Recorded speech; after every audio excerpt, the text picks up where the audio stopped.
नमस्कार दोस्तों, स्वागत है आप सभी का आपके अपने इस यूट्यूब चैनल पर। और इस वीडियो के माध्यम से एसएससी सीएचएसएल 10+2 2022 का क्वेश्चन पेपर डिस्कस किया जाएगा। पेपर जो हुआ था 15 मार्च 2023 को हुआ था। शिफ्ट जो है 3rd है, सेट नंबर 19 है। चलिए शुरू करते हैं वीडियो। पहले क्वेश्चन थे। पहला क्वेश्चन जो था यहाँ पर अपोजिट बताना था मीनिंग। कॉन्टेप्ट वर्ड था, इसका मतलब तिरस्कार होता है, अपमान होता है, जिसके लिए आप जो है एफ्रोंट यूज़ कर सकते हैं, डिसऑनर भी कह सकते हैं, आप डिसरेस्पेक्ट कर सकते हैं। इसके लिए पहला था ऑप्रोब्रियम, दूसरा था ऑब्लोकी, तीसरा था ओडियम, चौथा था आपका अप्रोबेशन। तो ऑप्रोब्रियम का मतलब भी आपका अपमान तिरस्कार होता है। ऑब्लोकी जो दिया गया है ये भी आपका लगभग सेम ही होता है, अपमान तिरस्कार, ठीक है, अवहेलना कह सकते हैं। ये जो दिया है ओडियम, इसका मतलब भी आपका डिफेमेशन होता है। तो ये तीनों जो थे वो आपके इसके सिनोनिम्स थे, बट हमें एंटोनिम बताना था। जो आपका चौथा था एप्रोबेशन, इसका मतलब आपका प्रशंसा होता है, प्रेज होता है, कमेंडेशन आप कह सकते हैं, कॉम्प्लीमेंट कह सकते हैं। तो ये आपका फोर्थ वन यहाँ पर एंटोनिम में सही था। यहाँ पर ब्रैकेटेड वर्ड के लिए इंप्रूवमेंट बताना था, ठीक है। दिया गया था there is even a picture by witch is riding a broom stick, ठीक, a broom stick on on the sides of the police cars, ये दिया गया था। अब जो आपका लिखा गया अंदर ये वाला अ पिक्चर बाय विच का मतलब के द्वारा होता है, बट ये आपका यहाँ पर ये गलत सेंस दे रहा है, ठीक है। इसके लिए आपका ऑप्शन था, ठीक है, there is even a picture that of witch riding था आपका। दूसरा आपका तो गलत ही था क्योंकि ऊपर वाला गलत है। तीसरा था आपका there is even a pictures, देखिए आ लगा है और पिक्चर्स भी लिखा जा रहा है तो आपका गलत है। दूसरी चीज़ यहाँ पर आपका पिक्चर्स ऑफ अ, यहाँ पर ऑफ अ होना चाहिए, तो ये भी गलत है। चौथे में देखेंगे तो दिया गया था यहाँ पर देयर इज, यहाँ से अगर देखें तो there is even a picture of a witch riding a broom stick. तो ये वाला आपका फोर्थ वन जो है आपका करेक्ट मीनिंग दे रहा है, तो फोर्थ वन आपका सही है। इसमें क्या करना था, इंप्रूवमेंट अगेन इसमें बताना था। यहाँ था add more flour if the dough is too sticky. इसका मतलब क्या होता है, आटा होता है, गूंदा हुआ आटा। तो यहाँ पर अगर जो है ज़्यादा, बहुत ज़्यादा स्टिकी है, देखिए स्टिकीस्ट लिखा गया है, सुपरलेटिव डिग्री लिखा गया है, जबकि यहाँ पर आपकी सुपरलेटिव डिग्री की ज़रूरत नहीं था। देखिए पहला था आपका टू स्टिकियर था, दूसरा था मच स्टिकी था, तीसरा था आपका टू स्टिकी था, और चौथा था आपका नो इम्प्रूवमेंट। तो यहाँ पर जो आपका करेक्ट होगा वो टू तो रहेगा, बट ये आपकी सुपरलेटिव नहीं रहेगी, आपकी थर्ड वाली रहेगी। थर्ड वाला ऑप्शन रहेगा, that is too sticky. Meaning बतानी थी इडियम की, ब्लेसिंग इन डिस्गाइज, ठीक है, ये भी आपका रिपीटेड है। पहला था option bad thing that turns out to be good, दूसरा था a good things introduced in to your life as a blessing, तीसरा था something that happens very rarely, चौथा था आपका a good deal rewards as a blessing. तो blessing in disguise का मतलब क्या होता है कि कोई बुरी चीज़ हो जो कि फलता जो है क्या हो जाए कि अच्छी बन जाए, तो उसे कहेंगे ये वाला bad things that turns out to be good. Improvement यहाँ पर अगेन बताना था। The dog chased the ball in to the neighbours yard. Chased का मतलब होता है रन आफ्टर, तो उसने रन आफ्टर किया मतलब पीछा किया बॉल का इन टू द नेबर्स यार्ड। तो आपका करेक्ट मीनिंग दे रहा है। अगर जो ऑप्शन से आप एलिमिनेट करेंगे, ऑप्शन देखते हैं कि सही है गलत, तो यहाँ देखिए चेज लिखा था, ठीक है। अगर जो आप चेज यूज़ कर रहे हैं प्रेजेंट में, तो आपका सिंगुलर के अकॉर्डिंग वर्ब सिंगुलर होनी चाहिए, तो ये आपका एलिमिनेट हो रहा है। दूसरा था हैज़ चेजिंग, तो हैज़ के साथ चेजिंग चलता नहीं है, तो ये आपका चला जाएगा। चौथे में अगर देखेंगे तो चेजिंग था, चेजिंग से पहले यहाँ हेल्पिंग होनी चाहिए थी, तो ये भी नहीं है। तो आपका जो करेक्ट था वो आपका नो इम्प्रूवमेंट था, यानी ऑलरेडी वो सही लिखा गया था। इसमें क्या करना था, एरर डिटेक्ट करनी थी। स्टेटमेंट था although people had been on watch and the watch keepers were very tired everyone were up and buzzing. देखिए अगर जो आपने ढंग से रीड किया तो आपको पता चल गया कि एरर कहाँ है। अल्दो लिखा था आपका, कंजंक्शन होता है आपका, और ठीक है यहाँ पर था आपका पीपल आपका हैड था यहाँ पर, और बीन था ऑन वॉच, ठीक है। फिर आपका एंड है, एंड द वॉच कीपर्स वर, ये आपका ठीक चल रहा है। प्लूरल है यहाँ पर सब। वेरी टायर्ड भी आपका ठीक है, वेरी भी ठीक है, टायर्ड यानी। और जो आप आगे देखेंगे तो ये वाला एवरी वन देखिए क्या लिखा गया था, एवरी वन वर, यहाँ पर आपका गलत था। एवरी वन आपका सिंगुलर है, तो यहाँ पर सिंगुलर वर्ब चलनी चाहिए थी, जो कि आपका सिंगुलर नहीं है, तो आपका गलत जो था फर्स्ट वन में था। रॉन्गली स्पेल्ड वर्ड बताना था यहाँ पर। आर्टिकुलेट था, एरोगेट था, और आर्टिफैक्ट था, और एर्डुअस था।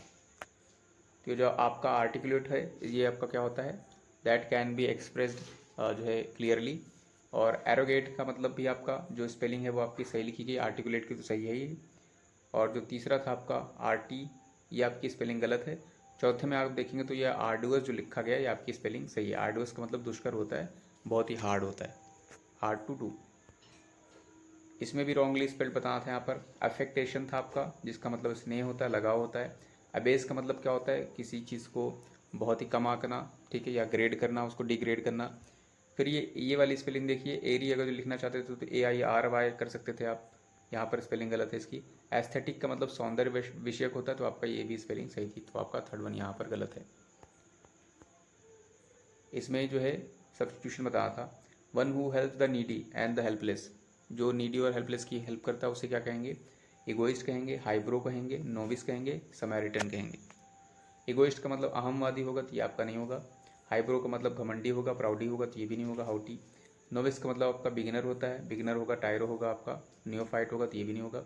समैरिटन आपका जो है करेक्ट था, ये आपका जो हेल्प करता है नीडी और हेल्पलेस की। यहाँ पर क्या करना था, करेक्ट जो है ऑप्शन सेलेक्ट करना था, ठीक है, वो भी डायरेक्ट फॉर्म का लिए। He said that he would be taking a leave of absence for 2 weeks as there had been a death in his family. ये आपका इनडायरेक्ट था, तो टेंस एलिमेंट करेंगे तो डायरेक्ट यहाँ सेलेक्ट करना था। ही सैड है, ऑब्जेक्ट नहीं है, इसका मतलब सैड ही रहा होगा, सब में सैड लिखा गया है। फिर यहाँ पर वुड लिखा है, इसका मतलब वहाँ पर आपका एक्टिव में जो है डायरेक्ट में विल रहा होगा, तो विल किस में, पहले वाले में नहीं है, दूसरे वाले में है, तीसरे वाले में है क्या, नहीं है, चौथे वाले में है, तो दूसरा और चौथे में से कोई एक होगा। अब अगर जो आगे देखेंगे तो यहाँ लिखा गया था absence of for 2 weeks as there had been से पता चल रहा है कि हैज़ बीन रहा होगा, तो दूसरे वाले में चेक करते हैं हैज़ बीन है क्या, देयर इज़ लिखा है तो ये आपका गलत है। चौथे वाले में देखिए देयर हैज़ बीन लिखा है, तो इसका मतलब आपका चौथा वाला सही है। अपोजिट मीनिंग बतानी थी, क्यूपिडिटी, इसका मतलब क्या होता है आपका, लालच होता है, ग्रीड होता है। पहला था एवरिस, इसका मतलब भी आपका लालच ही होता है। रापाशियस भी आपका होता है एक वर्ड। और लार्गेस का मतलब आपका क्या होता है, उदार होता है आपका, जनरस होता है, काइंड होता है आपका, लार्ज हार्टेड होता है। ग्रीड का मतलब भी आपका लालच था, और हेटेड का मतलब आपका हेट सेंस में है, घृणा सेंस में, तो आपका जो करेक्ट होगा क्यूपिडिटी, लालच का जस्ट अपोजिट ये है आपका लार्गेस। 12th में क्या करना था, एंटोनिम बताना था। सॉर्सरी का दिया गया था, इसका मतलब क्या होता है, इसका मतलब जादू टोना होता है। इसके लिए डेवलरी था, डेविल से बना है, तो ये भी आपका इसका सिनम बनेगा, बट एंटोनिम नहीं बनेगा। स्पेल का मतलब भी मंत्र वगैरह होते हैं, जादू टोने के मंत्र, ये भी आपका इसी के सिनम बनेगा, तो अपोजिट नहीं बनेगा। डिसमिस का मतलब डिसमिस, खारिज कर देना, ठीक है, जो कि इससे आसपास भी नहीं है। और रियलिटी है जो आपका बनेगा फिर यहाँ पर, ठीक है, तो ये आपका रियलिटी यहाँ पर अपोजिट बन रहा है। यहाँ पर क्या करना था, ग्रामेटिकल एरर यहाँ डिटेक्ट करनी है। स्टेटमेंट था, the credit for organising the successful event was given to both Neha and I. अब देखिए यहाँ पर अगर रीड किया है आपने तो आपको पता चल गया होगा एरर कहाँ पर है। द आर्टिकल था, क्रेडिट आपका नाउन था, फॉर आपका जो है प्रिपोजिशन है, ऑर्गेनाइजिंग लिखा गया था, the credit for organising the successful event, ये भी आपका सही है, सक्सेसफुल इवेंट, वॉज भी ठीक है क्योंकि यहाँ पर इवेंट की बात हो रही है। गिवन टू, क्रेडिट दिया जा रहा है किसको, गिवन टू बोथ, बोथ मतलब दोनों लोग। अब देखिए यहाँ जो आपका बोथ आया है, इसके बाद जो आपका केस चलता है वो आपका कौन चलेगा, ऑब्जेक्टिव केस चलेगा। तो यहाँ पर देखिए जो आया था ये आपका गलत लिखा गया है, आपका सब्जेक्टिव केस है, तो यहाँ पर आपका गलत जो था वो आपका फर्स्ट वन में था। यहाँ पर क्या करना था, रीअरेंज करना था। द फेडरल गवर्नमेंट, पी था आपका, currently provide disaster relief for direct impacts. फिर आपका था Q of volcanic eruptions and other disasters. और फिर था आपका बट लिमिटेड और no assistance for the indirect effects experienced from long periods of volcanic unrest, ये दिया गया था, ठीक है। मतलब जो फेडरल गवर्नमेंट जो है संघीय सरकार, वो क्या कर रही है, प्रेजेंट वर्तमान समय में प्रोवाइड कर रही है डिजास्टर रिलीफ, ठीक है, किसके लिए, केवल केवल जो है प्रत्यक्ष रूप से जो प्रभाव पड़े हैं उनका, किस चीज़ का प्रत्यक्ष प्रभाव के लिए, जो वोल्केनिक एरप्शन यानी जो है ज्वालामुखी का जो उद्गार हुआ है, और उससे जो, या फिर जो है उसके अलावा जो है और जो है नेचुरल मतलब जो प्राकृतिक जो विपदाएँ आई हैं उसके लिए। लेकिन जो है लिमिटेड है, वो नो असिस्टेंस भी है, नो असिस्टेंस है वो किसके लिए, जो है अप्रत्यक्ष रूप से जो इफेक्ट्स पड़े हैं उसके लिए जो है नो असिस्टेंस है। फिर आपका बोला गया था जो एक्सपीरियंस किए गए हैं लॉन्ग पीरियड के अंदर वोल्केनिक अनरेस्ट को। तो ये आपके जो PQRS हैं ये आपके सीक्वेंस में लिखे गए हैं, ये आपका एक से दूसरा मैच कर रहा है, मतलब लिंक्ड है, इसका मतलब आपका यही वाला आंसर होना चाहिए था PQRS। या फिर आप ऐसे देख सकते थे द फेडरल गवर्नमेंट से आपका किसका स्टार्ट हो सकता है, पी से स्टार्ट होगा, क्यू से होगा, एस से होगा, या फिर जो है आपका आर से होगा। तो यहाँ पर भी देख सकते हैं आप जो ये रखे पी से, the federal government currently provide disaster relief for direct impact, तो आपका यहाँ पर मीनिंग दे रहा था, तो वहाँ पर भी आप पी के साथ जा सकते थे। पी क्यू आर एस आपका करेक्ट था, तो फोर्थ वन आपका सही है। इसमें सिनोनिम बताना था मैलाइन। मैलाइन का मतलब क्या होता है आपका, दुष्ट या इविल सेंस में होगा, क्योंकि यहाँ मैल वर्ड है, इसका मतलब बैड सेंस में होता है। इंसर्जेंट था पहला आपका, दूसरा रेडिकल था, तीसरा निहिलिस्टिक था, चौथा आपका बेलफुल था। इंसर्जेंट का मतलब आपका रेबल होता है, बगावत होती है, और रेडिकल आपका दिया गया था। और तीसरा था निहिलिस्टिक का मतलब क्या होता है, इसका मतलब आपका होता है जो रिलीजन या फिर जो प्रेजेंट बिलीव्स को जो नहीं मानता है। बेलफुल का आपका हार्मफुल सेंस में हो जाएगा, या दुष्ट सेंस इविल सेंस में हो जाएगा, तो आपका ये वाला और ये वाला आपका सिनोनिम के तौर पर मैच कर जाएंगे, क्योंकि बाकी उसके आसपास नहीं है। यहाँ पर हमें क्या करना था, पैराग्राफ बना था। पी में था फास्टिंग ऑल्सो लीड्स होता है to a feeling of rejuvenation, मतलब कायाकल्प की फीलिंग की तरफ लीड करता है। एंड एक्सटेंडेड द एक्सपेक्टेंसी, और एक्सपेक्टेंसी को, लाइफ एक्सपेक्टेंसी को क्या करता है, बढ़ा देता है। क्यों में था आपका दिस माइट बी ड्यू, ये होता है इस कारण के, डिटॉक्सिकेशन के कारण, डिटॉक्सिफिकेशन के कारण, इफेक्ट ऑफ फास्टिंग, फास्टिंग का, ठीक है। फिर आपका अर्थ था, a study was performed on earthworms, ये स्टडी परफॉर्म की गई थी अर्थवॉर्म्स पर। दैट शो, जो शो करती है that the extension of life, जो कि एक्सटेंशन ऑफ लाइफ है थैंक्स टू फास्टिंग, ठीक, कहीं ना कहीं वो थैंक्स टू फास्टिंग है, फास्टिंग है। एस था आपका द एक्सपेरिमेंट, ये जो परफॉर्म किया गया था 1930s था, by isolating one worm and putting it on a cycle of fasting and feeding. फिर आपका था द आइसोलेटेड वॉर्म आउटलिव्ड, देखिए वॉर्म की बात की गई है, वॉर्म वाला कहाँ पर है आपका, वॉर्म वाला आपका देखिए यहीं पर है, थर्ड वाले में ही वॉर्म बोला गया, और अच्छा आर वाले में भी वॉर्म की बात की गई। बाय 19 जनरेशंस, फिर था while still maintaining it's freshness and youthful physiological characteristics, ये दिया गया था। अब अगर देखेंगे तो यहाँ पर जो सबसे बेस्ट है आपका वो स्टार्टिंग वाला, वो आपका पी ही है, क्योंकि पी में बोला गया था fasting also leads to a feeling of rejuvenation and extended life expectancy. इसका मतलब आपका पी से स्टार्ट होगा, तो अगर पी से स्टार्ट होगा तो आप कितने चले जाएंगे, आपके एक भी नहीं जाएंगे, सब पी से ही हैं, ठीक है, तो सब पी हैं। फिर देखिए पी की बात देखिए क्या आएगा, लीड करता है feeling of rejuvenation and extended life expectancy. ये फिर आपका देखिए इसके बाद क्या आएगा, आर है, एस है, और आपका क्यू है, तो क्यू वाला आएगा। क्यू में बोला गया था दिस माइट बी ड्यू, ये इसलिए होता है due to the detoxification effects of fasting. इसका मतलब पी के बाद क्यू आएगा, तो पी क्यू वाले में देख लीजिए, पी क्यू आपके दो हैं, फिर भी आपके दो एलिमिनेट में दो बचे हैं, पी क्यू फिर आर एस है और पी क्यू एस आर है। तो अगर जो आर एस और एस आर में देखेंगे तो यहाँ पर आर में बोला गया था a study was performed on earthworms that showed the extension of life thanks to fasting, और फिर आपका एस था यहाँ पर द एक्सपेरिमेंट, ठीक है। ये स्टडी परफॉर्म्ड हुई थी, फिर आपका बोला गया था यहाँ पर कि ये एक्सपेरिमेंट जो है हुआ था, कब हुआ था, तो ये 1930s में हुआ था, by isolating the one worm and putting it on a cycle of fasting and breeding. इसका मतलब था आपका ये पी क्यू तो रहेगा ही, उसके बाद आपका क्या आएगा, आर आएगा, और फिर आपका ऐसा आएगा। तो पी क्यू आर एस कहाँ पर था आपका, थर्ड वन में था, तो थर्ड आपका सही था यहाँ पर।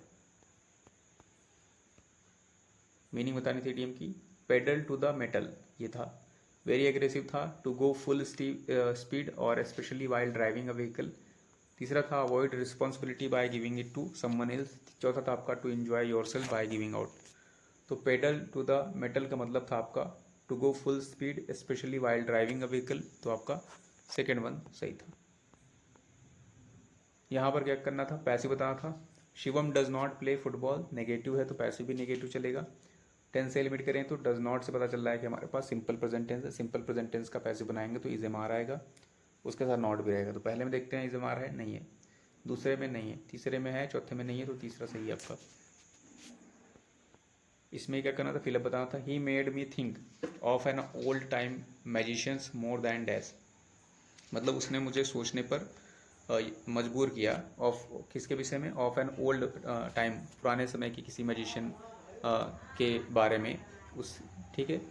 मोर दैन एनीथिंग मतलब किसी और चीज़ के अलावा, तो यहाँ पर क्या आएगा, मोर दैन एनीथिंग होगा या मोर दैन अ थिंग। पहला था आपका more than anything, more than a thing, more than everything, more than something, तो ये आपका कॉलिकेशन वर्ड भी है, तो आपका जो करेक्ट होगा क्या हो जाएगा, मोर दैन एनीथिंग। 20th भी क्या करना था यहाँ पर, मीनिंग इम्प्रूवमेंट बताना था। To be ready for a conflict is one of the most effectual mean of preserving hormones. ठीक है, ये हारमोनी, इससे पहले भी आपको बताया गया कि जब वन ऑफ द का फ्रेज आएगा तो यहाँ पर जो आपका नाउन रहेगा वो प्लूरल रहेगा। इस वाले में आपका नाउन जो था ये आपका प्लूरल होना चाहिए था, जो कि नहीं लिखा गया है, तो ये आपका गलत है, ये गलत है। तो पहला था आपका option is one of the most effectual means, इसमें आपका प्लूरल है, वन ऑफ द भी लिखा गया तो आपका करेक्ट है ये। दूसरे में देखेंगे तो is one of the most, one the हटा दिया गया तो आपका गलत है। तीसरा नो इम्प्रूवमेंट आपका ऊपर वाला गलत था। चौथे में था आपका इज़ वन ऑफ, यहाँ पर भी द हटाएगा तो यह भी आपका गया है और ये प्लूरल भी नहीं है, तो आपका फर्स्ट वन ही सही था। फिर आते हैं पैसेज पर। यहाँ पर तो पैसेज में दिया गया था यहाँ पर the games were held every 4 years, हर 4 साल में होते थे, ऑर्गेनाइज किए जाते थे गेम्स। फ्रॉम कब से कब, 19 यानी 1924 से 1936 तक। After which they were dash, फिर आफ्टर विच दे, उसके बाद जो है उनको डैश किया गया बाय वर्ल्ड वॉर 2, द्वितीय विश्व युद्ध के। The Olympics in 1948 and was, 1948 में डैश हुआ। फिर आपको बोला गया था and was held every 4 years, फिर जो है हर 4 साल में होने लगे। अंटिल 1992 तक the winter and summer Olympic games were held in the same years, but in accordance with 1986 dash by the International Olympic Committee to place the summer and winter games on dash for every cycles on in alternative even numbered years. The next Winter Olympic after 1992 was in 1994. आपको theme समझ में आ गई कि fill up पर आते हैं। पहला था the games were held every 4 years from 1924 until 1936 after which they were, तो आफ्टर दी विच उसके बाद जो है वो क्या होते हैं games, dash by world war 2, world war 2 के दौरान क्या होता है, इंटरप्टेड होते हैं, सॉलिसिटेड होते हैं, करप्टेड होते हैं, कॉम्प्लिकेटेड होते हैं। तो जो आपका इंटरप्टेड था, इसका मतलब ये जो गेम्स हेल्ड हो रहे थे ये आपके कहीं ना कहीं इंटरप्ट हो जाते हैं, रोक दिए जाते हैं, वर्ल्ड वॉर चल रहा था। दूसरा सॉलिसिटेड का मतलब आपका याचना करना, मांगना सेंस में होता है।